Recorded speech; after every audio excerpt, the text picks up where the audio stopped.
नमस्कार, बहुत बहुत स्वागत है आपका एक बार फिर से एनडीटीवी इंडिया पर।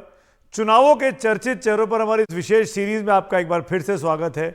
चुनाव लड़ने वाले कुछ जानी मानी हस्तियों को आपके साथ लेकर आते हैं और कुछ उनसे सीधे सवाल पूछते हैं। आज के हमारे मेहमान हैं समाजवादी पार्टी के बड़े नेता धर्मेंद्र यादव जी, आजमगढ़ से उम्मीदवार हैं। बहुत बहुत स्वागत है आपका Dharmendra ji.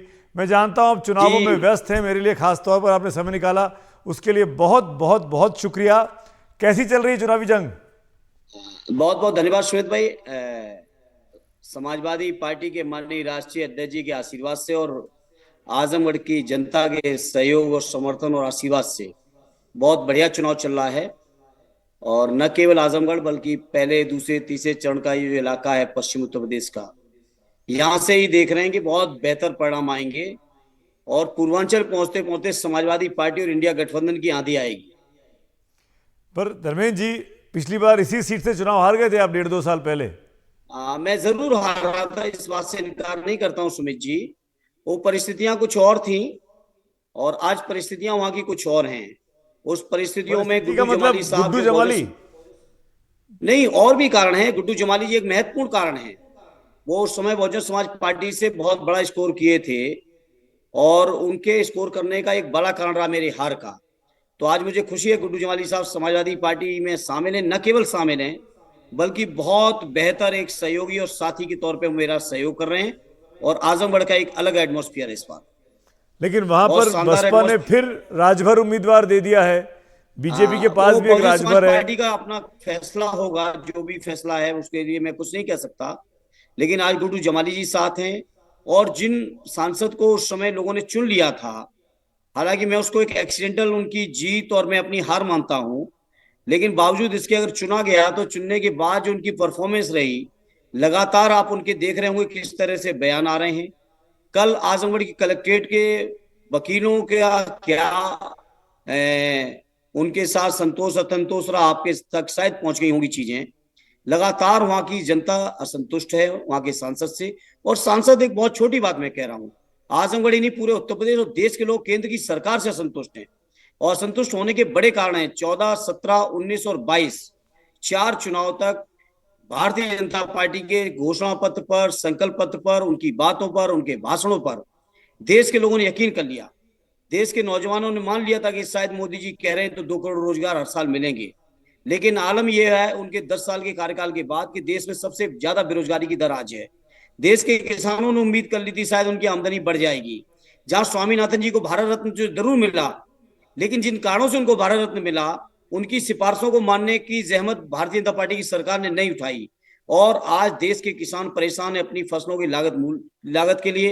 Minimum support price का जो कानून है, जिसको लेकर 700 किसान शहीद हुए हैं एनसीआर और उसके आसपास, बावजूद इसके उनको एमएसपी कानून के तौर पे नहीं मिली है। बहुत सारी चीजें हैं। बीजेपी के लोगों ने आश्वासन दिया था कि डॉलर और रुपए की वैल्यू को बराबर करके दिखाएंगे। बीजेपी के लोगों ने आश्वासन दिया था कि हम देश नहीं बिकने देंगे। और आज जब देश के अंदर आप देखते हो तो रेल बेच दिया, तेल बेच दिया, हवाई जहाज बिक गए, हवाई अड्डे बिक गए, बंदरगाह बिक गए, संचार कंपनियां बिक गई, रेल बिक गया, बीमा कंपनियां बिक रही हैं, बैंकें बिक रही हैं। तो आज पूरी तरह से बीजेपी की सरकार से लोग निराश हैं और हर हाल में भारतीय जनता पार्टी की सरकार को हटाना चाहते हैं। आप और राष्ट्रीय इससे भी राजनीति में बड़ी बात चले जो गए। सुमित अवस्थी जी मैं मैं आपको कहूंगा, लौटा के, धर्मेंद्र भाई, मैं आपको लौटा के इससे भी आजमगढ़ बड़ी एक लेके बात आता जो मैं हूँ। कहूंगा, इससे भी बड़ी बात जो कहूंगा, देश के 135 करोड़ लोग इस बात से लेकर चिंतित हैं कि जो संविधान हमें आजादी की 200 साल की लड़ाई के बाद, आजादी के जो हमने लड़ाई लड़ी थी, लड़ाई जीती, लड़ाई जीतने के बाद जो हमारा संवैधानिक सभा ने जो देश का संविधान बनाया, जिसकी रूपरेखा बाबा साहब भीमराव अम्बेडकर जी ने रखी, आज उस संविधान पे खतरा है। आज सुमित जी इस बात पे खतरा है जो लोकतंत्र है, जिसमें हम और आप ओपन बात कर पा रहे हैं। आप चौथे स्तंभ के रूप में बात कर रहे हैं, मैं भी विधायिका के लिए प्रयासरत हूं या सार्वजनिक जीवन के नाते बात कर पा रहा हूं। देश के हर नागरिक को जो एक आजादी मिली हुई है, स्वतंत्रता मिली है, अभिव्यक्ति की आजादी मिली है, तमाम तरीके के जो हक और अधिकार हमारे संविधान ने दिए हैं, आज उन पर हमला हो चुका प्रधानमंत्री है। ने अपनी कई रैलियों में साफ कर दिया कि संविधान को कोई खतरा नहीं है। संविधान को मैं बाबा साहब आपके भी नहीं बदल माध्यम से सकते। सुमित अवस्थी प्रधानमंत्री ने जी, मैं संविधान दिवस मनाया, कैसे आप कह सकते हैं आपके संविधान को माध्यम खतरा से, है? देखिए प्रधानमंत्री जी जो दिवस मना लें या बीजेपी की सरकार जो चीज मना ले, मुझे याद है जब वो पहली बार प्रधानमंत्री बनके देश की संसद में पहुंचे थे तो संसद की सीढ़ियों को नमन किया था। हम भी उनके इस व्यवहार से बहुत प्रभावित हुए थे। एक राजनीतिक शास्त्र के छात्र के नाते या राजनीतिक कार्यकर्ता होने के नाते। लेकिन जब जाके देखा तो संसद की जितनी गरिमा तार तार इस कार्यकाल में हुई, जितनी संवैधानिक संस्थाएं उनको तार तार किया गया, और तो और चुनाव आयोग में अगर माननीय चीफ जस्टिस ऑफ इंडिया शामिल थे उस कमेटी में, चुनाव आयोग की नियुक्ति की कमेटी में, तो मैं नहीं समझता सरकार को कोई दिक्कत होनी चाहिए थी। प्रधानमंत्री जी स्वयं थे, चीफ जस्टिस ऑफ इंडिया थे और लीडर ऑपोजिशन थे। आखिर क्यों वो कानून बदला गया? आखिर क्यों देश की जितनी संवैधानिक संस्थाएं उस संवैधानिक संसद में संस्थाओं पे कानून हमला हो रहा है? बदला, संविधान से पास हुआ। नहीं, बिल्कुल हुआ, लेकिन मैं पूछना चाहता हूं चीफ जस्टिस ऑफ इंडिया से दिक्कत क्या थी? दिक्कत क्या थी चीफ जस्टिस ऑफ इंडिया से? उसी सरकार ने बदला है कानून। अब विपक्ष का नेता है ना नियुक्त कमेटी में, नहीं, विपक्ष के नेता जरूर है, लेकिन अधीर रंजन अल्पमत में चौधरी रहना थे। है विपक्ष के नेता को अल्पमत में रहना है।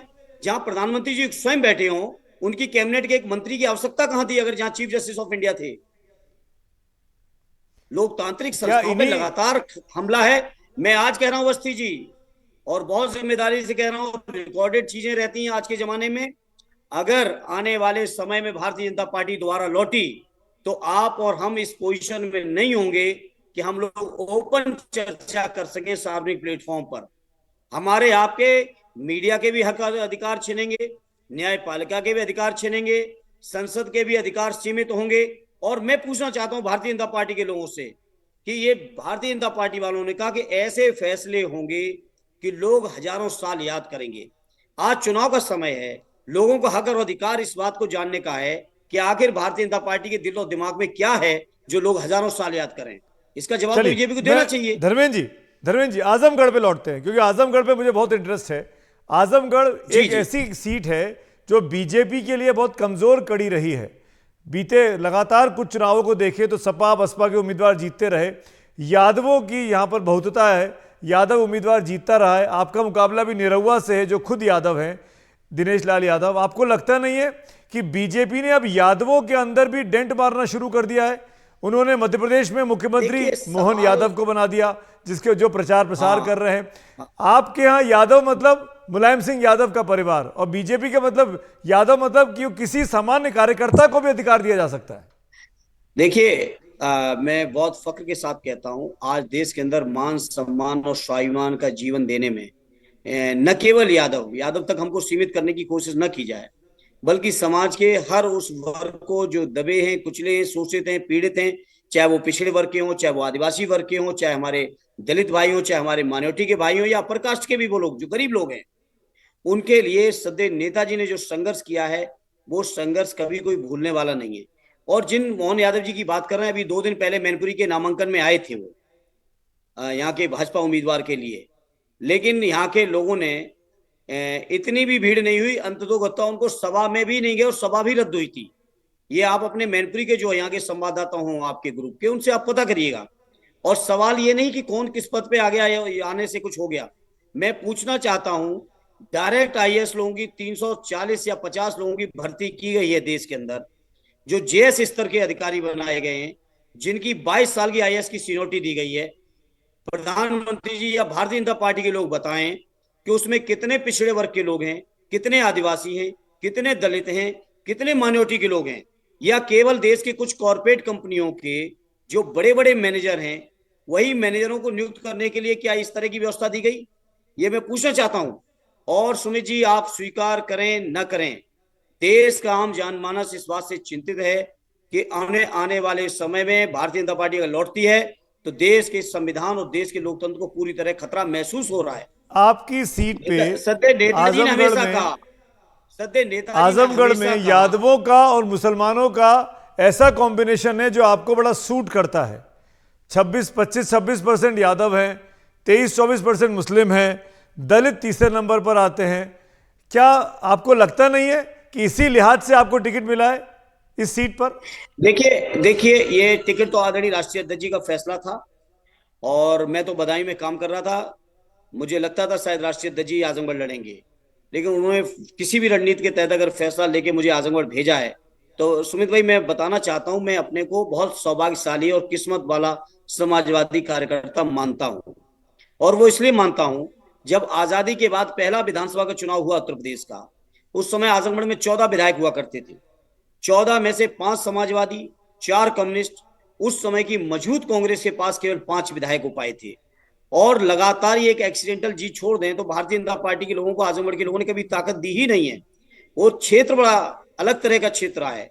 स्वर्गीय राम बच्चन जी, स्वर्गीय चंजीत जी, स्वर्गीय राम नरेश जी, स्वर्गीय ईश दत्त जी, आदरणीय बलराम जी, सदैव नेताजी, माननीय अखिलेश जी तक, आदरणीय रमाकांत जी तक, लगातार अगर आप ये देखेंगे तो सब समाजवादियों को अधिकतर आजमगढ़ के नाम लोगों ने यादव थे आशीर्वाद दिया इसमें, मैं है। इसीलिए कह रहा हूं कि इस सभी लोगों को आजमगढ़ के लोगों ने यादवों की आशीर्वाद दिया पार्टी है। आपकी पार्टी को कहा जाता है, समाजवादी पार्टी नहीं को। नहीं, यादवों नाम की भले ही पार्टी, यादव समाजवादी उत्तर है। प्रदेश में आप जानते हो अब कितने यादवों में परसेंट हैं। बीजेपी ने सेंध और मारनी शुरू कर दी।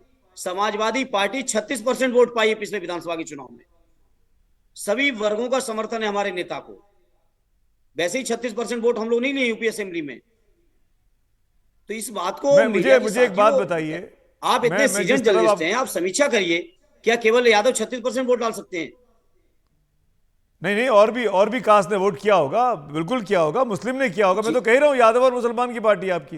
ये आप पे इल्जाम नहीं लगता है नहीं, कि इन्हीं यादव वर्गों का ध्यान मुसलमानों रख। की ही नहीं, समाज के सभी दबे कुचले शोषित पीड़ित, जिसमें पीडीए जो हमारे राष्ट्रीय अध्यक्ष जी का नारा है, जिसमें बैकवर्ड क्लास के लोग आते हैं, जिसमें दलित आते हैं, जिसमें आदिवासी आते हैं, माइनॉरिटी आते हैं, और वो अपर कास्ट के भी वो सभी लोग, धर्मेंद्र भाई, अपर कास्ट के वो सभी लोग, धर्मेंद्र भाई बुरा नहीं सुमित जी वो मानिएगा, सभी लोग धर्मेंद्र भाई गरीब बुरा नहीं हैं, मानिएगा, कड़वा शोषित हैं, सवाल पूछ पीड़ित रहा हैं। हूं आपसे मैं। जी जी जी। यादव मतलब मुलायम सिंह यादव का परिवार ही क्यों? इस बार भी देखिए 4 लोग परिवार के लड़ रहे हैं, 4 लोग, अक्षय, अभी आदित्य, पार्टी ने धर्मेंद्र जी और सारी डिम्पल टिकट जी। नहीं डिक्लेयर की सुमित जी, अभी आपको बहुत अरे जल्दबाजी 4 समीक्षा तो हो कर। गए ना।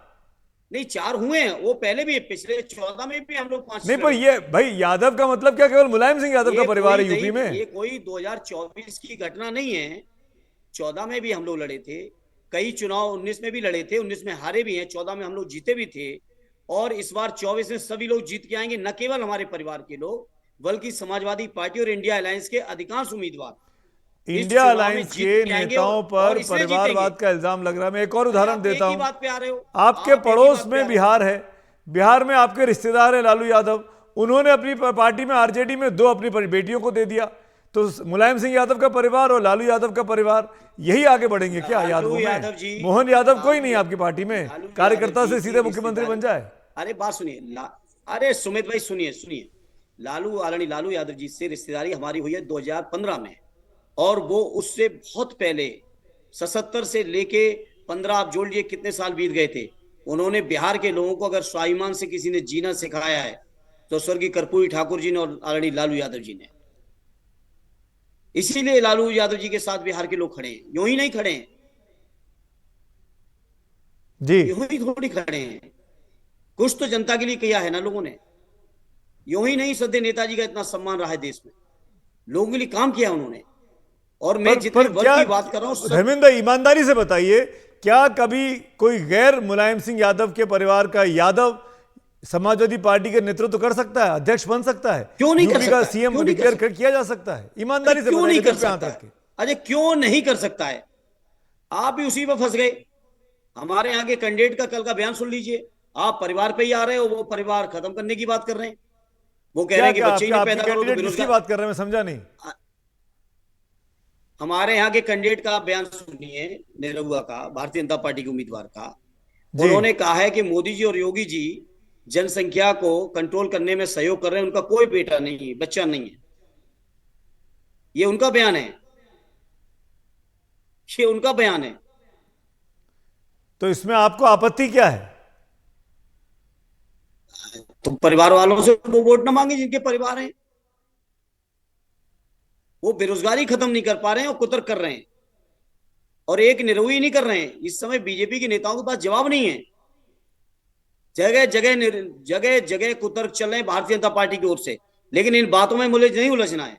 मुझे सिर्फ एक ही चीज है कि देश का संविधान बचाना है, देश का लोकतंत्र बचाना है, देश में जाति जनगणना करानी है, देश में जो पिछड़े हैं, दलित हैं, आदिवासी हैं, बीजेपी, माइनॉरिटी के लोग हैं, जिनकी भागीदारी कम मिली है, जिनके पद खाली पड़े हैं, आप बहुत उनकी अच्छा बोलते नौकरी हैं भी धर्मेंद्र लगवानी बाबू, है, उनको सम्मान आप भी बहुत दिलाना है, अच्छा उनको बोलते हैं। मुझे इस बात का जवाब दीजिए। स्वाभिमान भी दिलाना है। आज जब मैं आपसे बात कर रहा हूं, ये रामनवमी का दिन है, देश भर में जी रामनवमी मनाई जा रही है, आपने भी मनाई होगी। जी, मैं ये पूछना बिल्कुल चाह रहा मनाई हूं, है। राम के नाम का माहौल जो बना दिया है जनवरी के महीने से बीजेपी ने अयोध्या में रामलला की प्राण प्रतिष्ठा करके, आपको लगता नहीं है कि आपके लिए सबसे बड़ी चुनौती है, खासकर पूर्वी उत्तर प्रदेश में, कि राम के नाम की हवा चल रही है, देखिए बीजेपी का उम्मीदवार देखिए मजबूत दिखाई देगा हर सीट पर? देखिए, मर्यादा पुरुषोत्तम भगवान श्री राम जी आज से नहीं है, वो युगों युगों से हैं। और भारतीय जनता पार्टी 80 में बनी है। ये भारतीय जनता पार्टी के लोग जो ईश्वर की भी गरिमा का ख्याल नहीं करते हैं और ये कहते हैं हम राम को लाए, को सोचना चाहिए क्या कर रहे हैं। क्या मर्यादा पुरुषोत्तम भगवान श्री राम के भारतीय जनता पार्टी के गठन के बाद के हैं? और अगर अयोध्या में भगवान श्री राम का मंदिर बना है तो माननीय सर्वोच्च न्यायालय के आदेश पे बना है। और आज मैं अवस्थी जी आपसे कहूंगा, और आप बहुत सीनियर जर्नलिस्ट हैं, शायद मैं राजनीति में नहीं रहूंगा उससे पहले कि आप जर्नलिस्ट में होंगे। सत्य नेताजी के आप 90, 91, 92, 93 जब राम मंदिर आंदोलन अपने चरम पे था, उस समय की अगर आप स्पीच सुनेंगे, उनके भाषण सुनेंगे, उनके बयान सुनेंगे, तो लगातार वो एक बात कह रहे थे कि समस्या के समाधान के दो ही रास्ते हैं, या तो आपसी बातचीत से रास्ता तय करिए या माननीय न्यायालय के आदेश का इंतजार करिए। आखिर वही तो हुआ जो सत्य नेताजी कहते थे उस समय। कोई नई बात नहीं है, माननीय सर्वोच्च न्यायालय ने फैसला दिया, देश के हर व्यक्ति ने माना, हिंदू भाइयों ने माना, मुसलमान भाइयों ने माना, किसी ने कोई आपत्ति नहीं की। एक और मामला है पहले चरण के घोर आपत्ति है, घोर आपत्ति है। भगवान श्री राम जी आज से नहीं है, युगों से हैं, युगों तक रहेंगे। ये बीजेपी के लोग जो कहते हैं इस बात, फिर आप लोग दर्शन करने क्यों नहीं गए? प्रभु श्री राम के दर्शन करने अखिलेश यादव, धर्मेंद्र यादव अयोध्या क्यों नहीं गए? ये बताइए, मैं सुमित जी ये पूछना चाहता हूं, क्या भगवान श्री राम भगवान विष्णु के अवतार थे या नहीं थे? मैं आपसे पूछ रहा हूं, आप बताइए। थे ना जी, थे या नहीं? और थे तो मैं आपको जानकारी देना चाहता हूं अवस्थी जी, भगवान विष्णु के चारों धाम का दर्शन एक बार नहीं, मुझे खुद भी नहीं याद मैं कितने बार जाके कर के आया हूं। चाहे वो बद्रीनाथ हो, चाहे वो द्वारिका जी हो, चाहे वो आपके जगन्नाथपुरी जी हो, चाहे वो रामेश्वरम हो, चाहे वो भगवान श्री कृष्ण जी का स्थान जो स्वयं में भगवान विष्णु के अवतार रहे अगले युग में, चाहे आपके मथुरा हो या मान लो वृंदावन हो या गिरिराज जी की परिक्रमा हो। आप बताइए कौन से स्थान पे हम नहीं गए? लेकिन हम लोग मीडिया के सामने जाने वाले नहीं है या मीडिया के सामने धार्मिक चीजें अनुष्ठान नहीं करते हैं। आज भी मैंने हवन किया है नवरात्र। चलिए, अच्छी बात है। आप उसको निजी रखना चाहते हैं, इसको सार्वजनिक नहीं करना चाहते हैं, ये आपकी मर्जी है, मैं इसका सम्मान करूंगा। लेकिन इस बात का जवाब दीजिए, आपके साथी नेता धर्मेंद्र बाबू, आपके साथी नेता जब नॉनवेज खाते हैं पूजा के दिनों में, तो क्या ये जायज है? क्या ये दिखाया जाना चाहिए कि मैं मछली खा रहा हूं, मैंने मटन बनाना सीखा? ये वीडियो क्यों बनाए जाते हैं, क्यों सार्वजनिक डाले जाते हैं? आपके घर में खाना बनता है, आप दिखाते हैं कि क्या खाते हैं, क्या पीते हैं? मैं इस बात का जवाब जो खाए हैं, जो दिखाए हैं, वो जाने। मैं इस बात में नहीं जाना चाहता, ना भी इस बहस में जाना चाहता, ना मैं किसी के घर में झांकने जाता हूं कौन क्या खा रहा है। तो आपको लगता है तेजस्वी जी ने, राहुल जी ने गलती की? वो वीडियो पब्लिक नहीं करने चाहिए थे? मैं नहीं जाता, मैं इस बात में जा रहा हूं, ये चुनाव इस बात के लिए नहीं हो रहा कि कौन क्या खा रहा है, ये चुनाव देश के संविधान को बचाने के लिए हो रहा है। और अवस्थी जी, मैं आज आपसे कह रहा हूं, देश के एक जागरूक पत्रकार के तौर पे, देश के एक जिम्मेदार नागरिक के तौर पर, लोकतंत्र बचाने में आप अपना महत्वपूर्ण योगदान दीजिए। नहीं तो अगर बीजेपी लौटेगी तो आपको भी मीडिया पे डिबेट करने का अधिकार नहीं बचेगा। ये मैं आज कह रहा हूं आपको, ये आज कह रहा हूं, इसको रिकॉर्ड में रखिएगा। नहीं बचेगी, आपको भी डिबेट करने का हक नहीं बचेगा। बहुत सारी चीजें आप लोगों पे पाबंदियां लग चुकी हैं। जो लोग जरा भी वोकल हैं उनको मेन स्ट्रीम मीडिया नहीं बची उनके पास, नहीं बची। आप भी जानते हो और मैं भी जानता हूं। आप अपनी बात करिए, मेरी चिंता नहीं मत बचोगे। करिए। मैं इसलिए कह रहा हूं कि मैं आजकल इंटरव्यू की सीरीज कर रहा हूं, मैंने बीजेपी नेताओं के साथ भी इंटरव्यू किया। साकेत मिश्रा जी मेरे साथ थे, आपके पड़ोस की सीट पे उम्मीदवार है बीजेपी के श्रावस्ती से। मैंने माधवी लता जी का भी परसों नरसों इंटरव्यू किया, जो ओवैसी जी के खिलाफ लड़ रही है बीजेपी की उम्मीदवार, उनसे भी मैंने यही सवाल पूछे। मेरा काम है सवाल पूछना। लेकिन एक आखिरी मुद्दा, कह रहा हूं कि अगर बीजेपी लौटी तो आपको ये जो आज हक अधिकार मिला है और जो काम मिला है चौथे स्तंभ के तौर पर, बीजेपी के वक्त में सवाल पूछ रहा हूं उनसे भी और आपसे भी। ये मैं आगे की बात कर रहा हूं, आगे की बात कर रहा हूं मैं आपसे। आपको हमारी इतनी चिंता है जान के मुझे अच्छा लगा धर्मेंद्र जी। ये जो स्वतंत्र मीडिया है नहीं बचेगी, ये राजनीतिक व्यवस्था नहीं बचेगी, ये जो उंगलियों में निशान डाल के देश के प्रधानमंत्री या सरकार बदलने का जो हक आम जनता के पास है, ये नहीं बचेगा। क्योंकि बीजेपी का लोकतांत्रिक व्यवस्थाओं में कोई भी भरोसा यकीन नहीं है। ये आप मैं बहुत उनके जिम्मेदारी से राजनीतिक कह रहा हूं। विरोधी हैं, आज आप आपको इनको लग रहा आप होगा ये कि बात कह सकते हैं, लेकिन मैं आपसे ये विपक्ष सवाल के पूछना नेता चाह के रहा हूं, तौर आखिरी पर सवाल कह रहा है। हूं। धर्मेंद्र जी, मेरे पास वक्त की कमी है, आपकी इजाजत से पूछना चाह रहा हूं प्लीज। निरहुआ यादव आपके सामने है, मैं वापस आपको आजमगढ़ पर लेकर आ रहा हूं। वो जी आइए लोकप्रिय आइए कलाकार हैं, आपके आपके उस इलाके में बड़े फेमस हैं, और अब तो सिटिंग मेंबर ऑफ पार्लियामेंट हैं।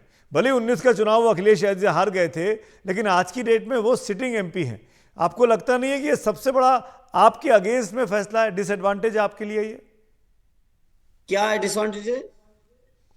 कि एक क्या सिटिंग एमपी से डिसएडवांटेज? जिसने आपको अभी 2 साल पहले हराया है, फिर आपकी टक्कर हो रही है? मैं बहुत खुश हूं आंतरिक तौर पर। आदरणीय राष्ट्रीय अध्यक्ष जी ने मुझे फिर से मौका दिया आजमगढ़ के लिए, और आजमगढ़ के लोग भी इस बात को लेकर बहुत खुश हैं कि उन्हें इस बार सूद सहित वापस करने का मौका राष्ट्रीय अध्यक्ष जी ने दे दिया है।